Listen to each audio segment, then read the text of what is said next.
Chapitre 13. Une princesse bleue. Tu m'as dit qu'il y a des personnes que tu n'arrivais pas à aimer, n'est-ce pas, Pedrito? Oui. C'est mal de ne pas aimer? Oui, répondis-je. Pourquoi? Parce que tu dis que l'amour est la loi. Oublie ce que je t'ai dit. Supposons que je t'ai trompé ou que je suis dans l'erreur. Imagine un univers sans amour. Je m'imaginais un monde dans lequel personne n'aimait personne. Tout était froid et égocentrique, parce que sans amour, il n'y a pas de frein à l'ego, comme disait Ami. Tous luttent les uns contre les autres et se détruisent. Je me souviens des énergies qu'Ami avait mentionnées.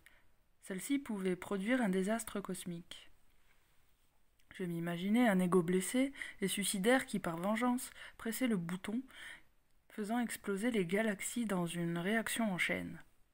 J'en déduis que s'il n'y a pas d'amour, il n'y aurait pas d'univers.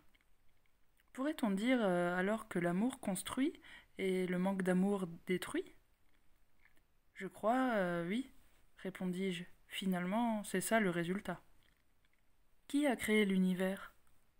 Dieu. Si l'amour construit et Dieu a construit l'univers, est-ce qu'il y aurait de l'amour en Dieu? C'est évident. Il m'était venu l'image d'un être merveilleux et resplendissant qui créait les galaxies, les mondes, les étoiles. Il faudrait que tu lui enlèves sa barbe encore une fois, riait Ami. C'était la vérité. Je l'avais de nouveau imaginé avec une barbe et un visage humain, quoique maintenant je ne le voyais pas dans les nuages, mais au centre de l'univers. Alors on peut dire que Dieu a beaucoup d'amour. Certainement, c'est pour cela qu'il n'aime pas la haine ni la destruction. Bien, pourquoi Dieu a-t-il créé l'univers? J'y songeais un bon moment sans trouver de réponse. Ensuite je protestai. Ne trouves-tu pas que je suis trop jeune pour répondre à cette question? Ami ne s'occupa pas de ma question. Pourquoi veux-tu apporter ces noix à ta grand-mère? Pour qu'elle y goûte, elle va les aimer. Veux-tu qu'elle les aime? Certainement. Pourquoi? Pour qu'elle les aime, pour qu'elle soit contente. Parce que je l'aime. Je me surpris moi-même à démontrer qu'une des caractéristiques de l'amour est de désirer le bonheur de ceux que nous aimons. C'est pour cela que tu désires qu'elle aime les noix, qu'elle soit contente, qu'elle soit heureuse. C'est pour cela. Pourquoi Dieu a-t-il créé les gens, les mondes, les paysages, les saveurs, les couleurs, les arômes? Pour que nous soyons heureux, m'exclamai-je, satisfait d'avoir compris quelque chose que j'ignorais. Très bien. Alors Dieu nous aime? Certainement, il nous aime beaucoup. Alors si lui aime, nous aussi nous devrions aimer, oui ou non? Oui, si Dieu aime. Parfait. Y a-t-il quelque chose de supérieur à l'amour? Tu as dit que c'était ce qu'il y avait de plus important. Et je t'ai dit aussi d'oublier ce que je t'avais dit. Il souriait. Il y en a qui disent que l'intelligence est supérieure. Que vas-tu faire pour donner ces noix à ta grand-mère?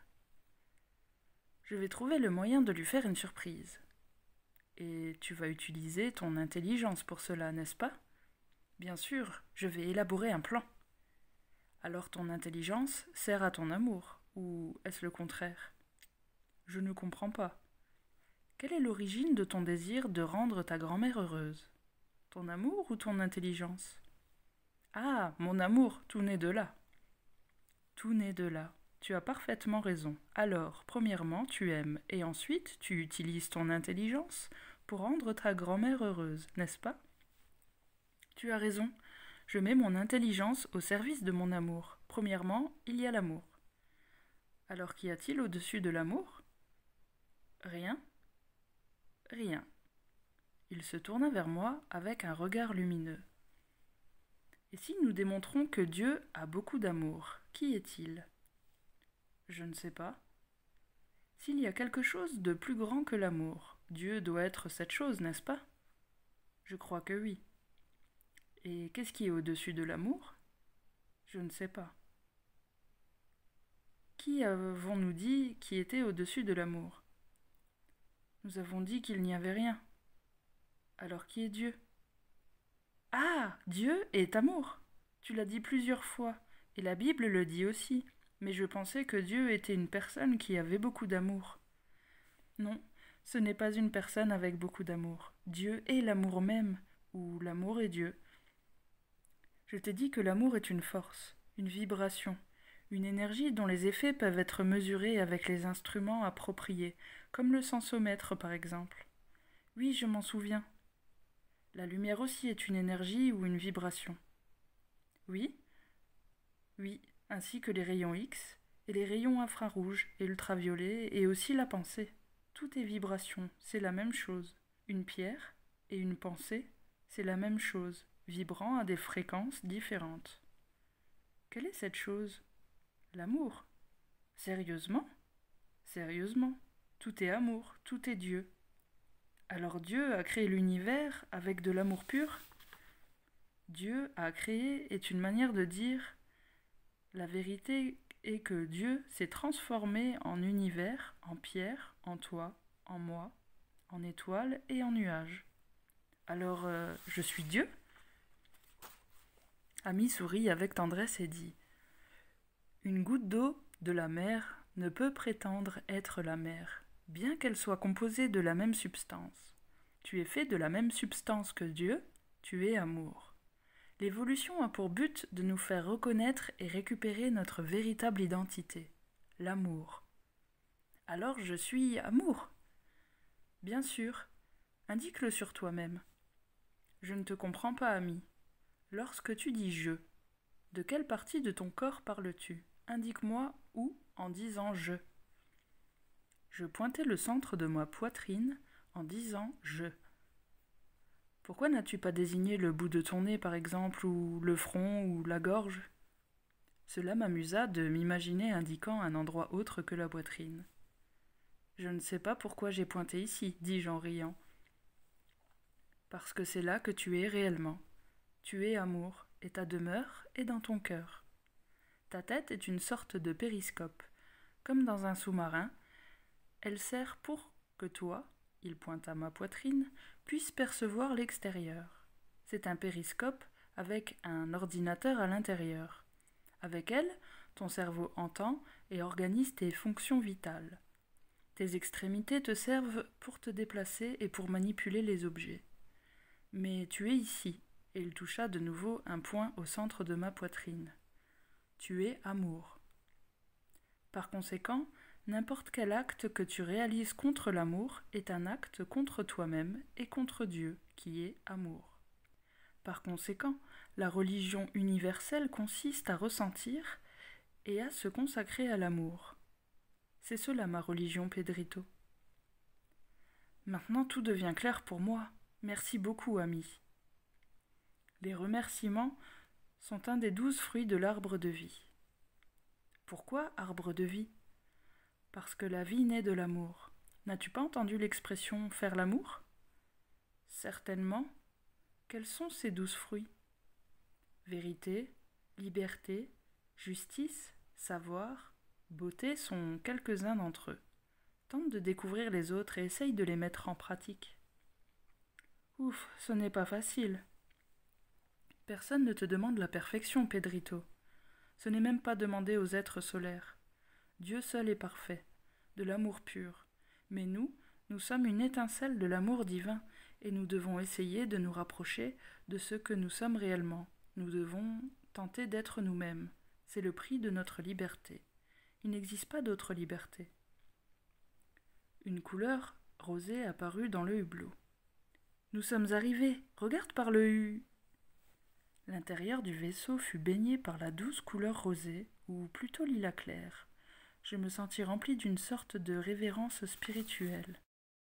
Ma pensée cessa d'être ma pensée habituelle. Il m'est difficile d'expliquer mon changement de conscience. Je ne me voyais pas moi-même comme le moi de maintenant. Je n'étais pas un enfant terrien. J'étais beaucoup plus que cela. Je sentais que ce que je vivais dans le moment, je l'avais déjà vécu d'une certaine manière. Ce monde et ce moment ne m'étaient pas inconnus. Ami et le vaisseau avaient disparu. J'étais seul, venant de très loin pour une rencontre longuement attendue. Flottant dans les nuages rosés et lumineux, je descendais doucement. Il n'y avait pas de sol ici, tout était extrêmement doux. Le paysage était idyllique. Une lagune rose sur laquelle glissaient quelques oiseaux ressemblant à des cygnes, peut-être blancs, mais tout était baigné dans le lilas du ciel. Autour de la lagune croissaient des joncs et des herbes de différentes tonalités de vert, d'orange et de jaune rosé. Aux alentours, plus loin, on apercevait de douces collines tapissées de feuillages et de fleurs ressemblant à de petites gemmes brillantes dans une variété de couleurs et de tonalités. Les nuages étaient de différentes nuances, de rose et de lilas. Je ne savais pas si j'étais dans ce paysage ou si le paysage était à l'intérieur de moi. Nous formions peut-être une unité, mais ce qui me surprend le plus aujourd'hui est que le feuillage chantait.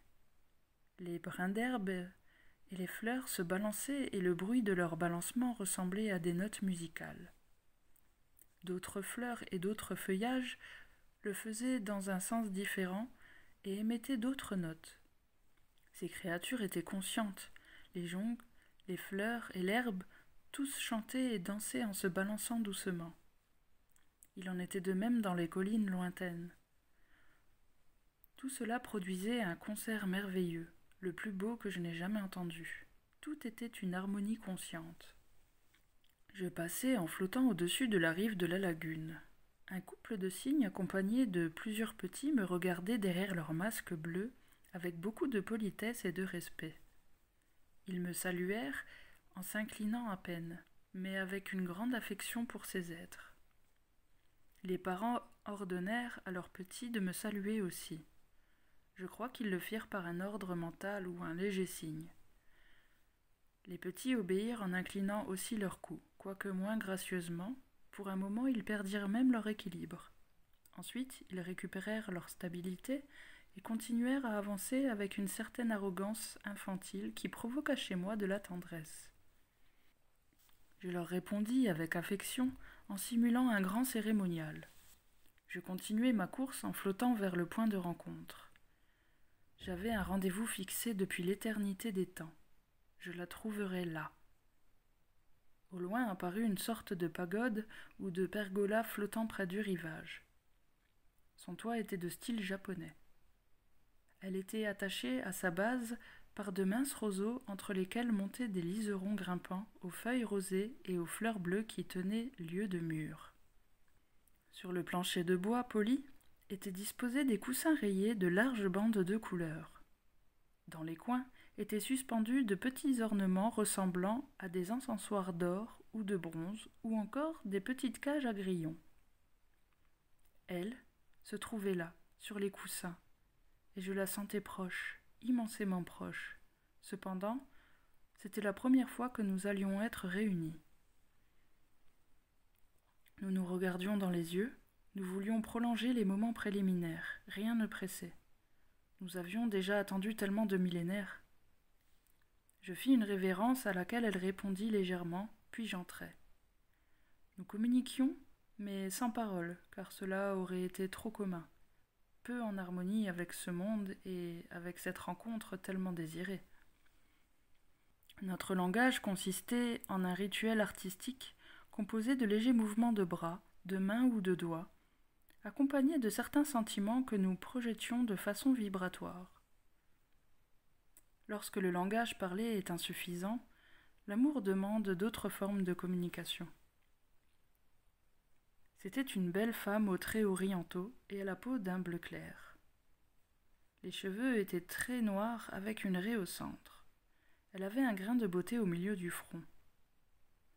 Je ressentais beaucoup d'amour pour elle et elle pour moi. Le moment culminant arriva. Je rapprochai mes mains des siennes, et tout disparut. J'étais dans le vaisseau avec Amy. Le brouillard lumineux et blanc indiquait que nous quittions ce monde. Blo. Oh, maintenant tu reviens, dit Amy. Je compris que tout cela s'était passé dans une fraction de seconde entre le U et le blo du mot hublot, qu'Amy avait prononcé aussitôt, était apparue la couleur rosée à travers les vitres. Je ressentis de l'angoisse, comme quelqu'un qui se réveille d'un beau rêve et se retrouve face à une réalité opaque. Ou était-ce le contraire? Est-ce que ceci n'était pas le mauvais rêve et l'autre la réalité? Je veux y retourner, criai-je.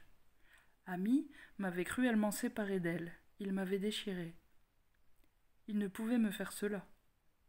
Je n'avais pas encore retrouvé mon état mental habituel. L'autre moi était encore superposé à ma vie réelle. D'un côté, il y avait Pedro, un enfant de 9 ans, et de l'autre, il y avait un être... Pourquoi ne pouvais-je plus me le rappeler maintenant? Le temps viendra. Ami me calmait avec douceur. Tu vas y retourner, mais pas maintenant. Je parvins à me calmer. Je savais que c'était la vérité, que j'y retournerais. Je me suis rappelé cette sensation de ne pas précipiter les choses et je demeurai calme.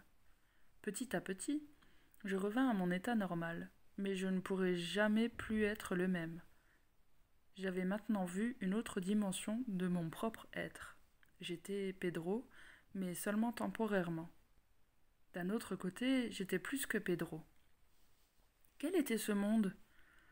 Un monde situé hors du temps et de l'espace, une autre dimension pour l'instant. J'étais là, mais je n'étais pas celui que je suis habituellement, j'étais autre. Tu as vu ton avenir, ce que tu seras lorsque tu auras complété ton évolution jusqu'à une certaine limite, plus ou moins 2000 mesures. Quand cela arrivera-t-il?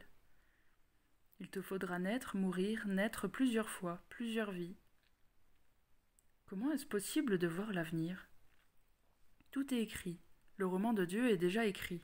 Tu as sauté quelques feuilles et tu as lu une page, c'est tout.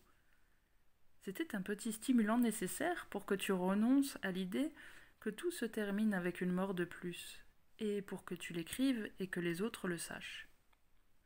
Qui était cette femme? Je sens que nous nous aimons, même maintenant. Dieu la mettra plusieurs fois à ton côté. Parfois tu la reconnaîtras, parfois non.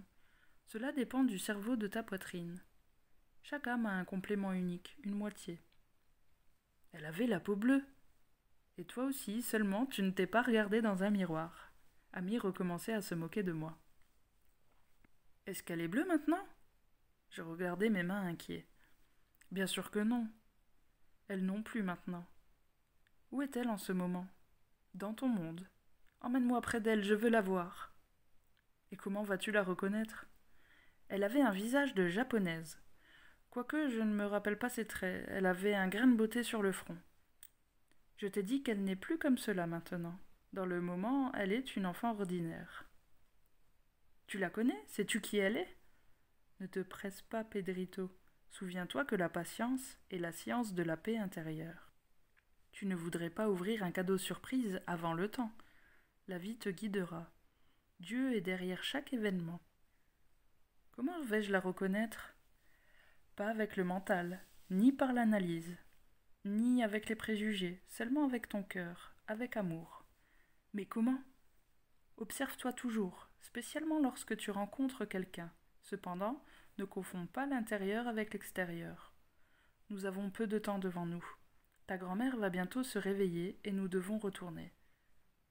Quand reviendras-tu? Écris le livre, après je reviendrai. Vais-je inclure le récit de la petite japonaise? Mets tout, mais n'oublie pas de dire que c'est un conte.